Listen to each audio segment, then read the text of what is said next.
পৃথিবী জমিনের মানুষেরা আল্লাহ কেমন জানে না, আল্লাহর কেমন দেখতে মানুষেরা জানে না, আল্লাহর কেমন আকার সোনা পৃথিবীর মানুষেরা কেউ জানে না। এই যুবকেরা তরুণেরা কিন্তু পৃথিবীর জমিনে কোটি কোটি মানুষ এক আল্লাহকে আল্লাহ বলে মেনে নিয়েছেন। জোরে বলুন সুবহানাল্লাহ।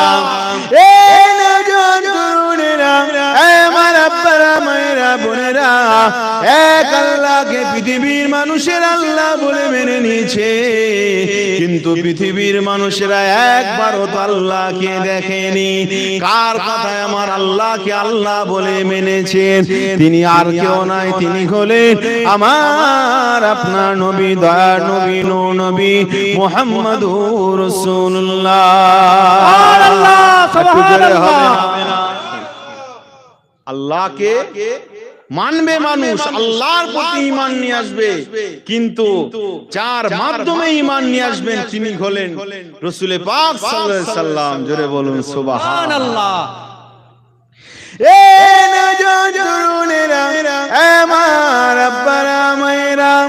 আমার নবী পাক সাল্লাল্লাহু আলাইহি ওয়াসাল্লাম বয়স যখন আপনার 41 বছর হয়ে গেল, এমন করে 44 বছর নবুয়তের বয়স চলে আসলো।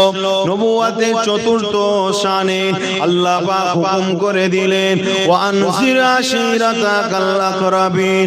ওয়া আমার হাবিব, ওয়া আমার দোস্ত, আপনি আমি আল্লাহ আমার ভয় আপনার নিকটস্থদের কাছে পৌঁছে দিন। কে হুকুম করছে? আমার আল্লাহ। কত বছর বয়সে? 44 বছর বয়সে। কাকে ভয় করার জন্য? আল্লাহকে ভয় করার জন্য। কি গো, আল্লাহ ডাইরেক্ট যদি গজব দিত বা আল্লাহ ডাইরেক্ট যদি কোনো নিদর্শন দিত আর বলতে এই দেখ আমি আল্লাহ, আমার এই নিদর্শন, তোরা আমাকে আল্লাহ বলে মেনে নে, হতো কি? হতো না। কিন্তু আমার হাবিবের সঙ্গে কি সম্পর্ক সেটা আমার আল্লাহ তিনি বুঝিয়েছেন। জোরে বলুন সুবহানাল্লাহ। আমার নবী পাক সাল্লাল্লাহু আমার নবী পাক সাল্লাল্লাহু আলাইহি ওয়াসাল্লাম যখন আল্লাহর পক্ষ থেকে যখন হুকুম পেলেন, আমার নবী সাফা পাহাড়ে চলে আসলেন। জোরে বলুন সুবহানাল্লাহ। আমার আব্বারা মায়েরা, আল্লাহ নবী সাফা পাহাড়ে চলে আসলেন, ইয়া সুবহান বলে ডাক দিলেন। আমার নবীর আত্মীয় স্বজনেরা সকলে হাজির হয়ে গেল, সকলে উপস্থিত হয়ে গেল। আমার নবী পাক তাদেরকে সম্মুখে রেখে আমার নবী ডাইরেক্ট আল্লাহর সাক্ষী দিলেন না, আমার নবী ডাইরেক্ট আল্লাহর ভয়ের খবর বললেন না। কারণ আমার নবী পাক জানে এরা তো আল্লাহকে দেখেনি, আল্লাহ দেখতে কেমন, আল্লাহ সুরাত কেমন, এরা তো কিছুই জানে না। ডাইরেক্ট যদি এক আল্লাহকে যদি মেনে নিতে বলি তাহলে এরা তো মানবে না। আমার নবী পাক সাল্লাল্লাহু আলাইহি সেই জন্য তাদেরকে পরীক্ষা নিচ্ছিলেন, ঈমানটা কার উপরে আগে আনতে হবে, আল্লাহর উপরে না নবীর উপরে? মক্কার কাফের বেঈমানেরা আল্লাহর উপরে প্রথম ঈমান নিয়ে এসেছিল নাকি আমার নবীর উপরে প্রথম ঈমান নিয়ে এসেছিল? আল্লাহ নবী পাক সাল্লাল্লাহু আলাইহি তিনি সেই সময় বলতে লাগলেন, এ আমার আত্মীয় স্বজনেরা, এই সাফা পাহাড়ের পিছনে আমি যদি মুহাম্মদ বলি, এই সাফা পাহাড়ের পিছনে তোমাদের জানে শত্রু রয়েছে, যখনই সময় পাবে তোমাদেরকে জানে মেরে দেবে, যখনই সময় পাবে তোমাদেরকে হত্যা করে দেবে। তাহলে কি তোমরা আমি মুহাম্মদ আমার কথা মেনে নেবে?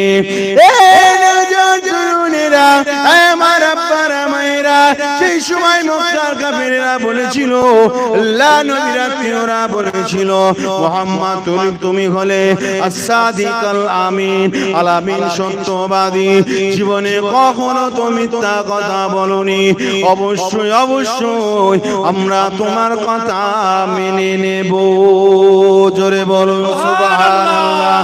এই যুবকেরা তরুণেরা, তারপরে আমার নবী পাক বললেন, তাহলে তোমরা এক আল্লাহকে আল্লাহ বলে মেনে নাও, তোমরা কামিয়াবি হয়ে যাবে। সুবহানাল্লাহ। জোরে হবে না? ও চাচা, এই চাচাটা, ওই চাচা শোনে না? আচ্ছা আচ্ছা আচ্ছা আচ্ছা, যাই হোক, তো আল্লাহ নিজের পরিচয় দিচ্ছেন। কাকে বললেন? নবীকে বললেন। আলোচনা অসুবিধা হচ্ছে না? নবীকে বললেন যে আমি আল্লাহ, আমার ভয় দেখাও, আমি আল্লাহ, আমার ওয়াহদানিয়ত প্রচার করো। নবীকে বললেন। আর নবী তিনি ডাইরেক্ট আল্লাহর কথা না বলে, আল্লাহর বিশ্বাসের কথা না বলে, রাসূল পাক সাল্লাল্লাহু আলাইহি সাল্লাম তিনি আগে যাচাই করছেন আমার প্রতি আগে বিশ্বাস করে কিনা। কি গো, নবী পাক বাড়াবাড়ি করলেন? হ্যাঁ, বাড়াবাড়ি করেছে কেন? আল্লাহ তো বলেন, ও তো আমার নবী নিজে ইচ্ছা থেকে করেছে। আমরা নিজে ইচ্ছায় যদি কিছু করে সেটা বাড়াবাড়ি হয়, কিন্তু আমার নবী যেটা করেন সেটা বাড়াবাড়ি হয় না, কারণ আমার নবী তো শরিয়াত। জোরে বলুন সুবহানাল্লাহ। অনেকেই নবীকে নিজেদের মতো ভাবে, নবী আমাদের মতো, আমাদের, হ্যাঁ আমরা যেটা করব সেটা তো শরিয়াতের বাইরে হলে গুনাহ হবে, আর আমার নবী যেটা করবেন ওটাই শরিয়াত। আমার নবী যেটা হারাম বলেছে তো ওটা হারাম, আমার নবী যেটা হালাল বলেছে ওটাই হালাল। জোরে বলুন সুবহানাল্লাহ। তো আমার রাসূল পাক সাল্লাল্লাহু আলাইহি সাল্লাম তিনি যে নিজের প্রতি বিশ্বাস, মানুষ আমাকে বিশ্বাস করে কিনা, বিশ্বাস মানেই তো হলো ঈমান। আমি নবী, আমার প্রতি মানুষের বিশ্বাস, ঈমানটা কেমন? যদি আমার প্রতি বিশ্বাস, ঈমান ঠিক থাকে, তাহলে ওই ব্যক্তি নিশ্চয়ই আল্লাহকে মেনে নেবে। আর আমার প্রতি যদি বিশ্বাস ঠিক না থাকে, ওই ব্যক্তি মানে রত্ন ভান্ডার দিলেও আল্লাহকে মানবে না। তাহলে বিশ্বাসটা কার আগে? বিশ্বাসটা আমার রাসূল পাক সাল্লাল্লাহু আলাইহি সাল্লামের আগে। তো রাসূল পাক সাল্লাল্লাহু আলাইহি সাল্লাম তিনি যাচাই করলেন যে আমি নবী আমার প্রতি বিশ্বাস করে কিনা। আল্লাহ হলেন তাওহীদ আর নবী হলেন রিসালাত। তাওহীদ এবং রিসালাতের মধ্যে এটাই সম্পর্ক। আল্লাহ এবং রাসূল তিনরা একে অপর থেকে আলাদা নয়। জোরে বলুন সুবহানাল্লাহ। একটু জোরে হবে না? নারে তাকবীর, নারে আল্লাহ, ইয়া রাসূলুল্লাহ। এটাই হলো তাওহীদ আর রিসালাতের সঙ্গে সম্পর্ক। লা ইলাহা ইল্লাল্লাহ যেমন একটা কলেমার অংশ, ঈমানের অংশ, মুহাম্মাদুর রাসূলুল্লাহ এটাও একটা কলেমার অংশ, ঈমানের অংশ। এই দুটো মিলে লা ইলাহা ইল্লাল্লাহ মুহাম্মাদুর রাসূলুল্লাহ সাল্লাল্লাহু আলাইহি সাল্লাম, এই দুটো মিলে হলোই ঈমান। জোরে বলুন সুবহানাল্লাহ। কারো দিলে যদি লা ইলাহা ইল্লাল্লাহ থাকে আর মুহাম্মদ রাসূলুল্লাহ সাল্লাল্লাহু আলাইহি সাল্লাম যদি না থাকে, ওই ঈমানদার না। আর কারো দিলে যদি মুহাম্মদ সাল্লাল্লাহু আলাইহি সাল্লাম থাকে, আল্লাহ না থাকে, ওই ঈমানদার না। আল্লাহ এবং আল্লাহর রাসূলকে বিশ্বাস করতে হবে, আল্লাহকে তাওহীদ হিসাবে বিশ্বাস করতে হবে, আর আমার নবীকে রিসালাত হিসাবে বিশ্বাস করতে হবে। জোরে বলুন সুবহানাল্লাহ। আল্লাহ তিনি খবর, আর রাসূল কারীম সাল্লাল্লাহু আলাইহি সাল্লাম তিনি হলেন মুখবির, আল্লাহর খবর দেবেন আমার নবী পাক সাল্লাল্লাহু আলাইহি সাল্লাম। জোরে বলুন সুবহানাল্লাহ। আসেন বাপেরা, নওজোয়ান তরুণেরা, তাহলে আপনাকে জিজ্ঞাসা করি, বলে মক্কার বেঈমান কাফেরেরা এক আল্লাহর প্রতি সর্বপ্রথম ঈমান এসেছিল নাকি আমার নবী পাকের প্রতি ঈমান এসেছিল? আবু বকর আমার রাসূলুল্লাহর প্রতি ঈমান এনেছে, আলী হুজুর আমার নবীর প্রতি ঈমান এনেছে, এমন করে খাদিজা হুজুর আমার নবীর প্রতি ঈমান নিয়ে এসেছে। এটা আমার নবীকে দেখে ঈমান নিয়ে এসেছে, ওরা আল্লাহকে দেখে ঈমান নিয়ে আসেনি। আমার নবী পাকের কথায় ওরা এক আল্লাহকে মেনে নিয়েছে। সুবহানাল্লাহ।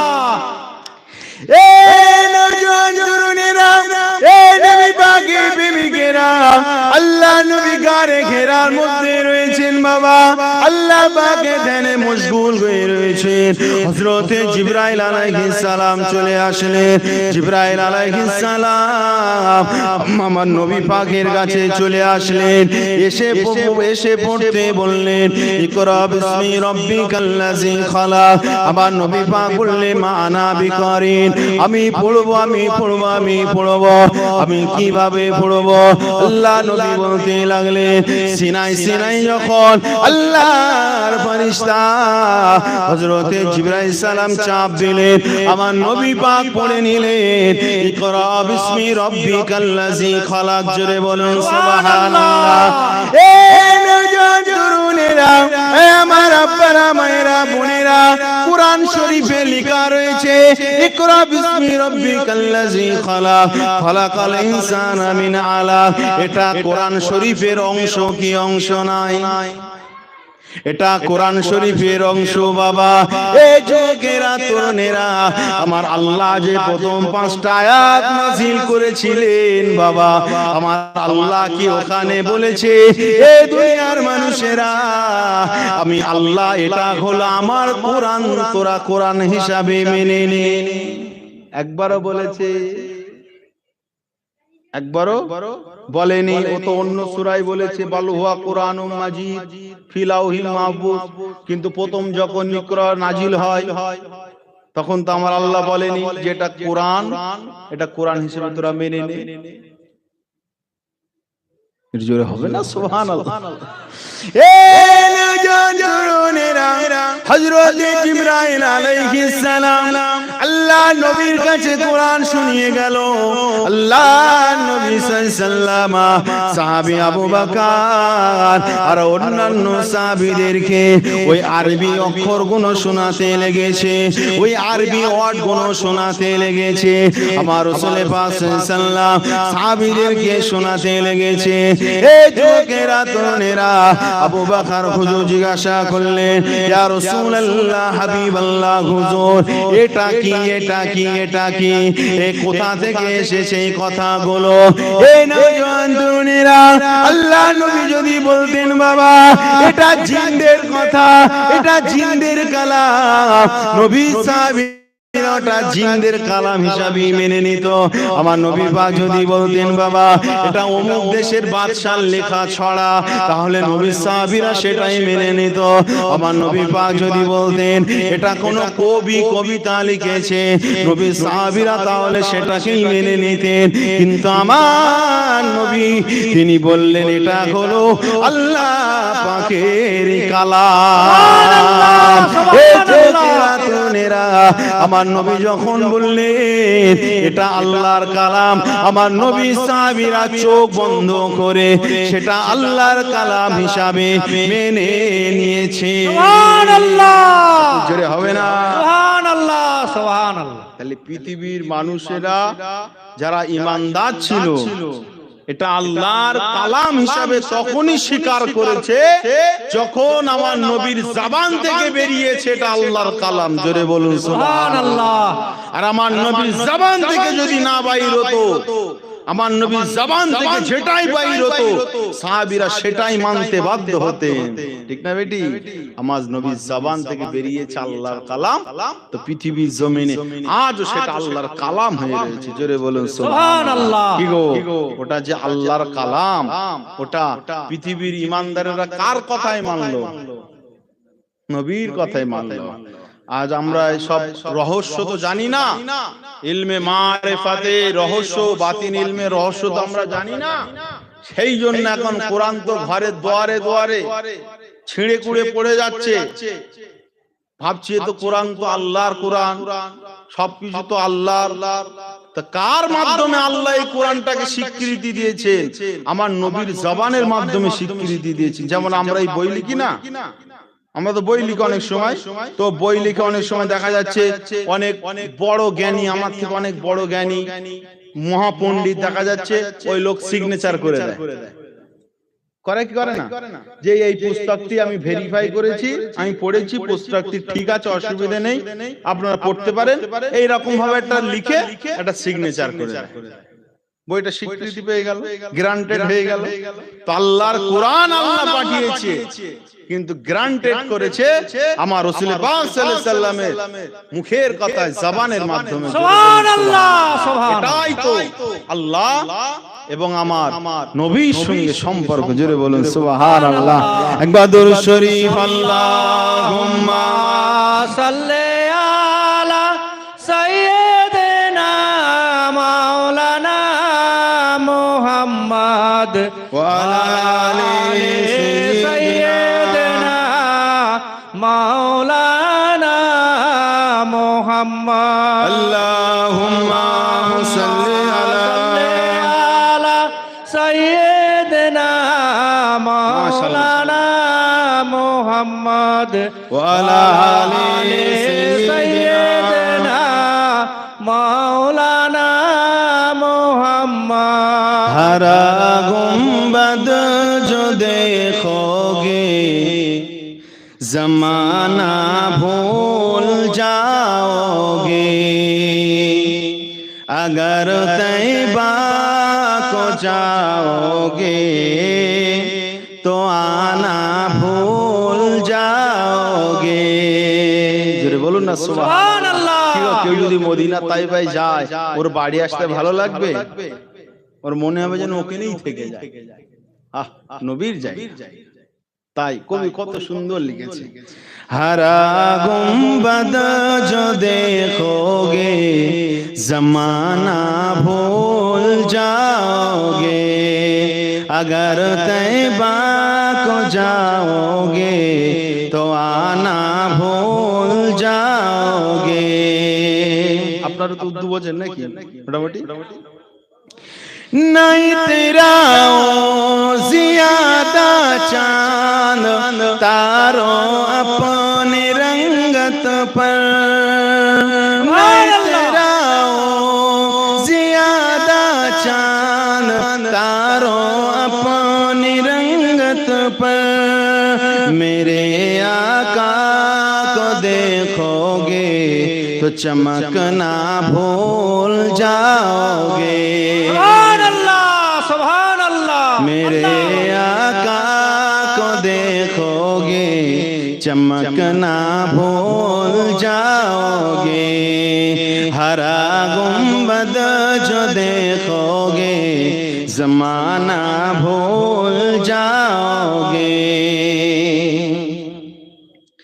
हदीसे मुस्तफा पर तुम जो हो जाओ अमल पैरा,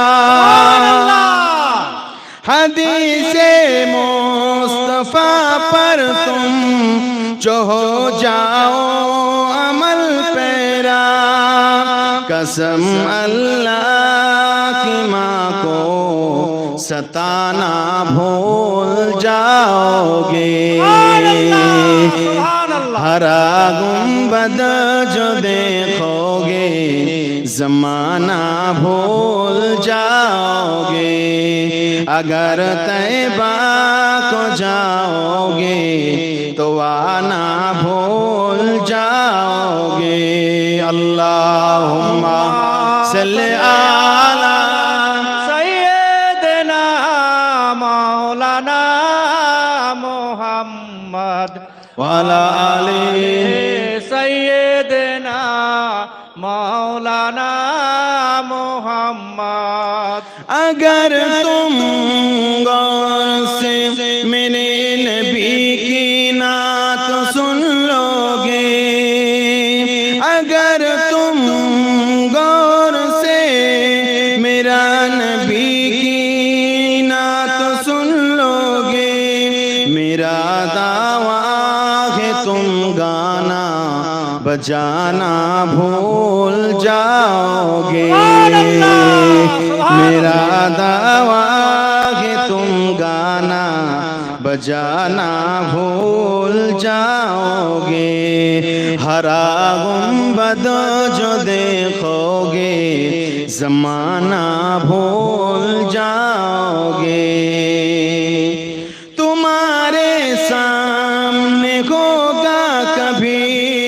जब गुंबदे खजरा जोरे হবে না तुम्हारे सामने होगा कभी जब गुंबदे खजरा नजर जम जाएगी उस पर हटाना भूल जाओगे नजर जम जाएगी उस पर हटाना भूल जाओगे हरा गुंबद जो देखोगे ज़माना भूल जाओगे अल्लाहुम्मा सल्ली अला सैयदना मौलाना मोहम्मद वाला आले सैयदना मौलाना मोहम्मद আমার দিনদার ইমানদার ভাইয়েরা নেককার আল্লাহওয়ালা গণেরা তো আমার রাসূল পাক সাল্লাল্লাহু আলাইহি সাল্লামের বিষয়ে আমার আল্লাহ পাক বললেন ওয়ারাফানা লাকা যিকরাক আমার হাবিবের জিকিরকে আমি আল্লাহ বুলান করেছি জোরে বলুন সুবহানাল্লাহ সুবহানাল্লাহ পৃথিবীর কোন মানুষ রাসূলুল্লাহকে মানুক চাই না মানুক আল্লাহ নবীর সম্মান এক চুল পরিমাণ কমবে না কারণ নবীর সম্মান আমার আল্লাহ পাক দিয়েছেন জোরে বলুন সুবহানাল্লাহ কিন্তু পৃথিবীর মানুষ আলেমের সংখ্যা অনেক মুসল্লিদের সংখ্যা অনেক কিন্তু পৃথিবীর মুসলমানেরা এত লাঞ্ছিত বঞ্চিত অপমানিত কেন হচ্ছে বাবা হচ্ছে কি হয়নি ইসলামের বিরুদ্ধে একের পর এক টার্গেট একের পর এক জুলুম অত্যাচার ইসলামের বিরুদ্ধে হয়েই আসছে কিন্তু আমরা রুখতে পারছি কারণ আমাদের সিনা থেকে নবী উঠে গিয়েছে নবী যে রাস্তা বলেছে ও রাস্তা আমাদের আর নেই নবী যে নকশা দেখিয়ে গিয়েছে ওই নকশা আমার আপনারা সিনার ভিতরে নেই আহারে বাবলি আমাদের কাছ থেকে চলে গেল ঠিক না বেটি কেউ খুশি না বেজার আপনার বলে চলে গেল বাবলি তারপরে আমাদের শরিয়াতে যে তালাকের যে অধিকার ছিল সে অধিকার আর নাইকো সেও কেটে গেল কদিন আগে আমাদের ওয়াকফ সম্পদ সেটাও এখনো হাতছাড়া হয়ে গেল খুব খুশি তাই না খুব আনন্দ আপনাদের এই মসজিদ কি ওয়াকফ বোর্ডের আন্ডারে হ্যাঁ অনেক মসজিদের ওয়াকফ বোর্ডের আন্ডারে মানে মসজিদ করে ওয়াকফ বোর্ডের আন্ডারে রেজিস্ট্রেশন করে দেয় তুলে দেয় মানে ওটা ওয়াকফের সম্পত্তির মধ্যে চলে যায় বুঝলে তো এই ওয়াকফ সম্পদ এটা তো মুসলমানদের সম্পদ ঠিক না বেটি যেমন দেবত্ব সম্পদ বলে সেটা আমার হিন্দু ভাইদের সম্পদ ঠিক না বেটি কি গো হিন্দু ভাইদের সম্পদ নিয়ে আমাদের কোনো টানা হেঁচড়া আছে টানা হিচড়া নেই যাদের সম্পদ যাদের জন্য ওয়াকফ করেছে যাদের জন্য দান করেছে তারাই সেটা ব্যবহার করবে মুসলমানদের জন্য যেটা ওয়াকফ সম্পত্তি ওটা মুসলমানদের জন্যই থাক কিন্তু এই সম্পদগুলো আর মুসলমানদের অধিকারে থাকবে না বুঝলেন যে সমস্ত হয়তো আপনার মসজিদ এখন ওয়াকফ বোর্ডের আন্ডারে নেই বলে হয়তো আপনার মসজিদ বেঁচে যাবে কিন্তু যে মসজিদগুলো ওয়াকফ বোর্ডের আন্ডারে রেজিস্ট্রেশন করে দিয়েছে হয়তো একদিন আসবে ওই মসজিদে আর নামাজ হবে না এখন হয়তো আপনি মসজিদে নামাজ পড়ছেন হয়তো টেরপল টাঙিয়ে দিয়ে নামাজ পড়ছেন কিন্তু এমন একটা সময় আসবে সেদিন বলবে নামাজ পড়তে হবে না 24 ঘন্টার জন্য মসজিদ অফ থাকবে কারণ এখন আমাদের উৎসব চলবে তখন কি করবে ওয়াকফ সম্পদ সরকারের হস্তক্ষেপ কদিন পরে বলবে যে মাটির নিচে কোনো মানুষকে পোতা যাবে না সমাজে অ্যাসিড ছড়াবে সমাজে দূষণ বাতাস ছড়াবে দূষণ গন্ধ ছড়াবে মাটি খারাপ হয়ে যাবে, উর্বর ক্ষমতা কমে যাবে, অতএব আর মাটিতে কাউকে দাফন করা যাবে না, মাটি দেওয়া যাবে না। সেদিন কি করবে? হ্যাঁ, হায় হায়, একের পর এক চলে যাচ্ছে, আর মুসলমানেরা সব ফতোয়াবাজি নিয়ে সব ব্যস্ত আছে। যাদের সম্পদ তাদের কাছে থাক, আলহামদুলিল্লাহ ভাই, আমার হিংসা করার কিছুই নেই কো। এই ভারতবর্ষের জমিনে কত আমরা মিলেমিশে, মোরা এক বৃন্তে দুইটি কুসুম, হিন্দু মুসলমান কত মিলেমিশে আমরা চলি। এই ভালোবাসার মধ্যে, এই ভ্রাতৃত্বের মধ্যে ফাটল ধরাচ্ছে, হিংসা বিদ্বেষ তৈরি করে দিচ্ছে আপনার ওই এমন করে ওই সরকার, বিজেপি সরকার, যাদেরকে আরএসএস বাহিনীরা পরিচালনা করে, মানুষের মধ্যে হিংসা বিদ্বেষ ঢুকিয়ে দিচ্ছে কি দেয় না? ঠিক আমি হিন্দুদের খারাপ বললাম না? হ্যাঁ, হিন্দু তো অনেক এমএলএ রয়েছে, হিন্দু তো অনেক এমপি রয়েছে, হিন্দু অনেক মন্ত্রী রয়েছে, পাঞ্জাবি, শিখ, ইসাই, তারা অনেক এমএলএ মন্ত্রী রয়েছে। কারোর খারাপ বলার আমার অধিকার নেই, কারণ ভালোকে ভালো বলতেই হবে। সে কাউরা হোক, মুচি হোক, বাগদি হোক, দলিত হোক, হিন্দু হোক, খ্রিস্টান হোক, জৈন হোক, মাজুসি হোক, যে সম্প্রদায়ের হোক না কেন, কেউ যদি ভালো কাজ করে, কেউ যদি ভালোভাবে চলে, কেউ যদি ভালো হয়, তাকে ভালো আমাকে বলতেই হবে। যদি না বলি, আল্লাহর কাঠগড়ায় ধরা পড়ে যাব। কিন্তু এই কয়েক বছর আপনার ওই বিজেপি শাসিত সরকার একের পর এক শুধু ভোট নেওয়ার জন্য মানুষের মধ্যে শুধু হিংসা বিদ্বেষ পুশ করছে। আজ থেকে 20 বছর, 25 বছর, 30 বছর আগে কি গো, আমরা কি ভালোভাবে বসবাস করতাম না? এখন কোন অনুষ্ঠান হলেই ভয় লাগে, বুঝলে? কোন অনুষ্ঠান হলেই এখন ভয় লাগে।